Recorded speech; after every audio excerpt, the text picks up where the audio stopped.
Thank you very much, everybody. Good afternoon. Thank you for that very, very kind introduction. It is really a pleasure for me to be here with all of you today, amongst many of the southern US and from around the United States, I hear. It's not just southern US folks here today. Leaders in the natural resources sector and leaders in terms of Canada-US trade and trade policy. So over the last few days in this conference, you have talked about export opportunities, you've talked about trade and trade policy, and you've talked about the supply chain from the US perspective. And so today, this afternoon, I'd like to share with you an international perspective from your friend, your partner, and your ally from the North. As a first step, allow me to set the stage by sharing some information on the Canada-US relationship. Canada and the United States enjoy one of the closest relationships between any two countries in the world. We are truly the envy of the world. It is a special relationship built on numerous factors. It's built on geography. We share the world's longest border, more than 5,500 miles long. It's built on security. We have fought side by side in support of freedom and democracy around the world. Canadian and US soldiers train and work together on military bases in both countries. And as part of Canada's defense policy, we remain committed to continuing this partnership. Our NATO, North American Treaty Organization alliance, is just shy of 70 years old, and the North American Aerospace Defense, NORAD, turned 61 on September 12th. It's built on dependability and predictability. We are reliable in areas of great strategic importance. Did you know that Canada is your #1 supplier of all forms of energy? We're also the largest supplier of imported oil to the United States, and the US is now the largest supplier of imported oil to Canada. We are friends in times of need. Let's take hurricane season across the US Southeast as but one example. During my first weeks as Consul General back in August 2017, I was so honored to see Hydro-Quebec and Georgia Power linemen and women working side by side to repair downed power lines in North Georgia in the wake of Hurricane Irma. Last month, Hydro Ottawa employees were deployed to North Carolina ahead of Hurricane Florence to help prepare for the impending weather. And we have a shared culture built on cross-border family ties and travel. Canadians are the #1 foreign visitors to the United States. Based on most recent data, Canadians account for 36 million visits every year. And finally, but so very importantly, there is trade. Nearly $2 billion worth of goods and services cross the Canada-US border every day, and more than 9 million US jobs are linked to trade and investment with Canada. Canadian companies with operations in the United States directly employ 500,000 US citizens. And those are only a few examples of our many strong and important ties. So for sure, we are friends, partners, and allies. Based on the strength of the Canada-US relationship and the sheer magnitude of our two-way commerce, trade has historically been overwhelmingly friction-free. With the signing of the North American Free Trade Agreement, or NAFTA, nearly 25 years ago, companies and entrepreneurs on both sides of our border enjoyed far greater market access to our shared benefit. The United States exports more to Canada than it does to China, Japan, and the UK combined. But it's also important to note the composition of this trade. It is not only US companies selling finished products to Canadian consumers and vice versa. Our trade includes many component parts that move across the border as part of a highly efficient supply chain between and within our companies and consumers. So what we are actually doing is building things together. It is this level of integration that helps make our economies more innovative and our businesses more competitive. And this is an essential part of becoming a stronger North American partnership in an era of increasing global competition. Canada is also the second largest investor in the United States. As I said before, nearly 9 million US jobs depend on this two-way trade and investment.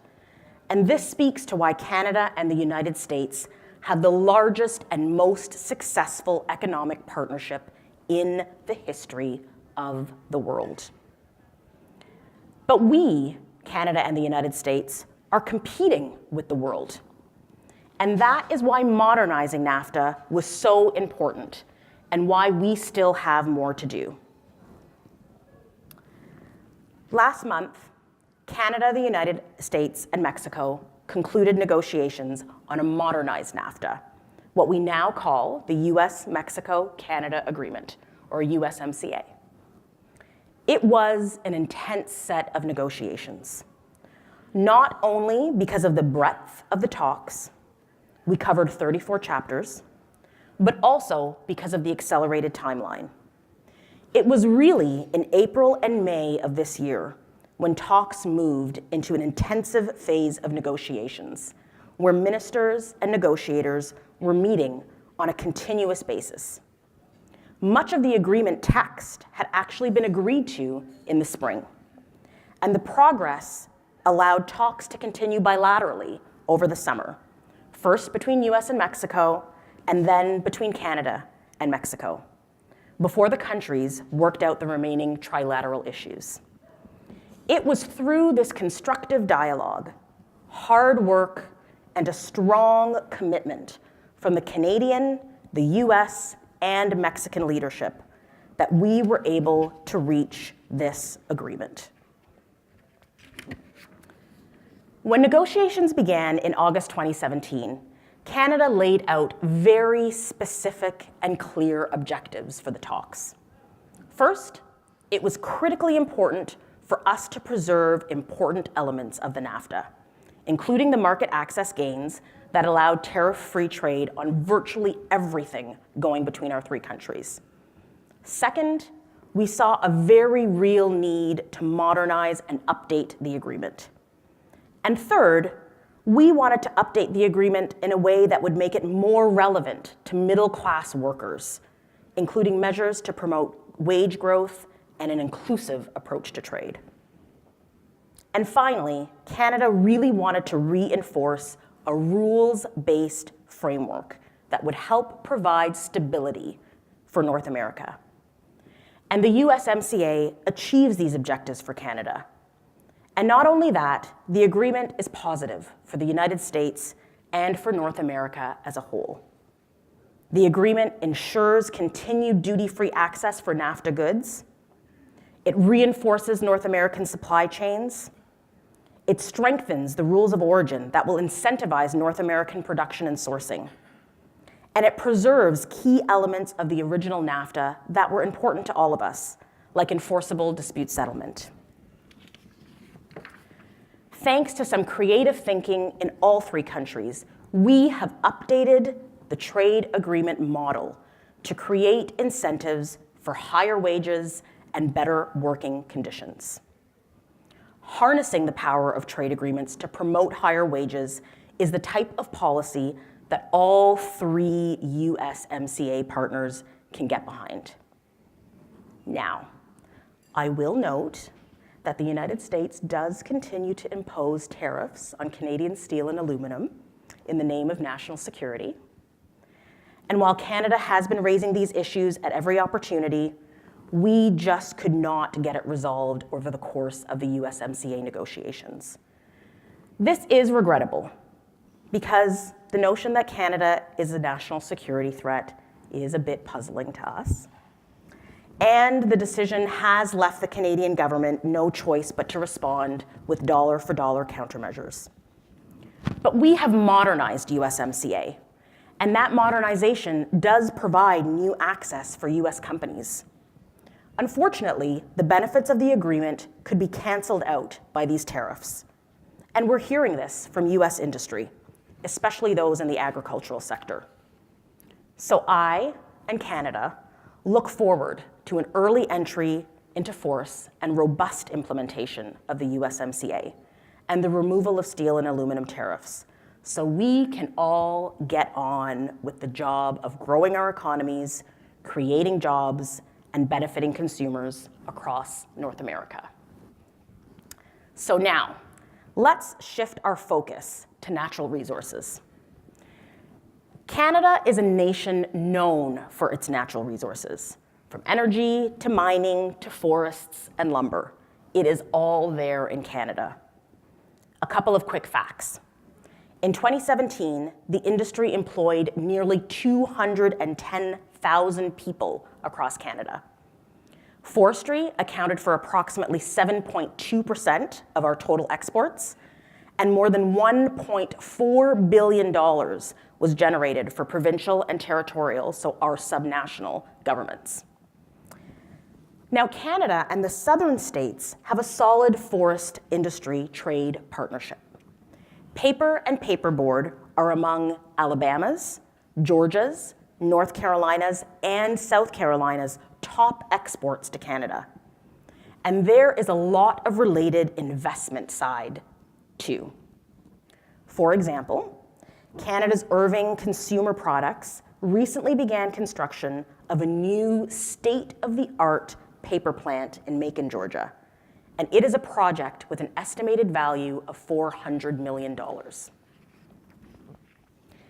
Historically, the US market has been the main importer of Canadian forest products. In turn, Canada has long provided a safe, reliable, and high-quality source of lumber.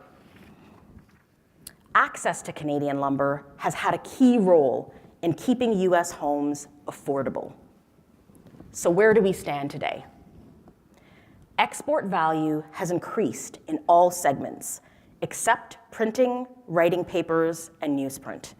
These categories, especially newsprint, have been negatively impacted by some targeted tariffs.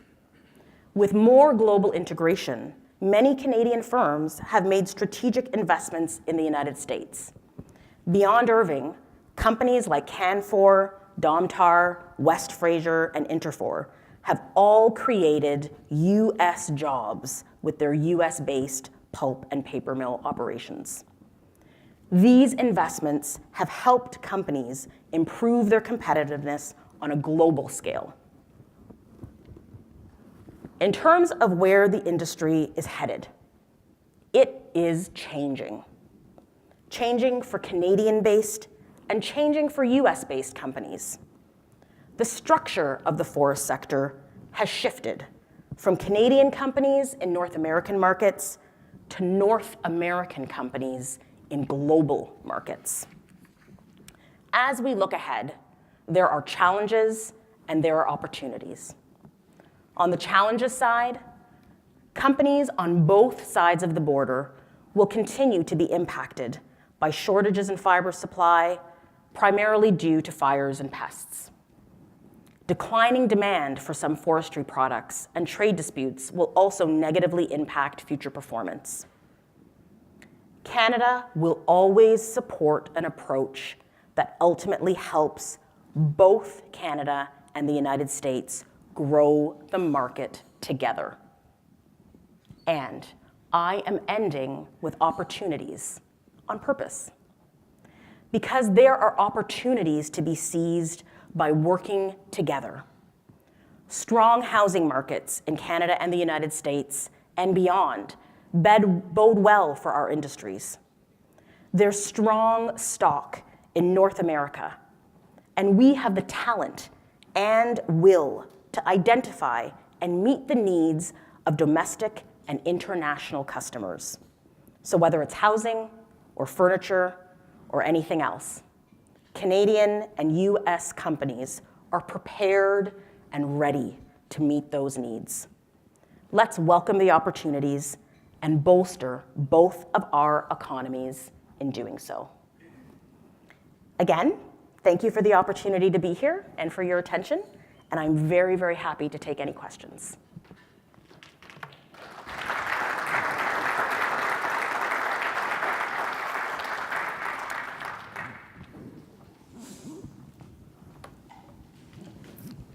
Do you want to take questions? Anybody got a question? I don't know if anybody has questions. That's up to you. Yeah, I'm happy to take questions, absolutely. Hello. Hi. My company was told that December 15th is kind of the magical first date that steel and aluminum tariffs could come off, and then the responding tariffs could come off. Is that a correct date? So initially, when we were in the negotiation phase of the USMCA, we did hope that as an ancillary deal to the USMCA, we could solve the steel and aluminum tariff. And we kind of thought that, okay, the end of the year, i.e. December 15th, which then allows, a couple of weeks for all the administrative stuff, could then sort of be the trigger for those steel and aluminum tariffs to be removed. In the case of the tariffs that have been imposed via Canada, we have not heard from the administration that they are looking to remove those tariffs by December 15th. The retaliatory tariffs that Canada has imposed on the United States, which are dollar for dollar, directly proportional to the amount of tariffs that were imposed on us, have already come into force and will continue to be in force. I say sadly, honestly, as a trade policy wonk myself, and a believer in free trade, will continue to be in place until the tariffs that are in place against us are removed. And so December 15th, it could be the date. I would encourage everybody to make their views known, whatever those views are, right? I mean, what I say to people is look at your business model, especially if you're an executive in a company, talk to your actual people on the shop floor or in the back, the back door type thing. Talk to your actual suppliers and understand really where you are getting your supply for some of these things are, so that you can make an informed decision as to what side of the fence you sit on. What we are hearing from companies that use steel and aluminum across various sectors, so it's not just the obvious ones like Coca-Cola that uses aluminum for their aluminum cans, right? It really permeates through almost every sector that you can imagine, is that Canada has long been a very affordable and a very predictable supply of steel and aluminum for the United States in areas of steel and aluminum that the United States yourself don't even make, right? So we're actually, for the most part, not actually competing against each other. We're very complementary to each other. I'm speaking for Canada in particular. It might be different for Mexico and China and others. And so, what we are hearing from US industry is that the steel and aluminum tariffs ultimately are hurting their bottom line.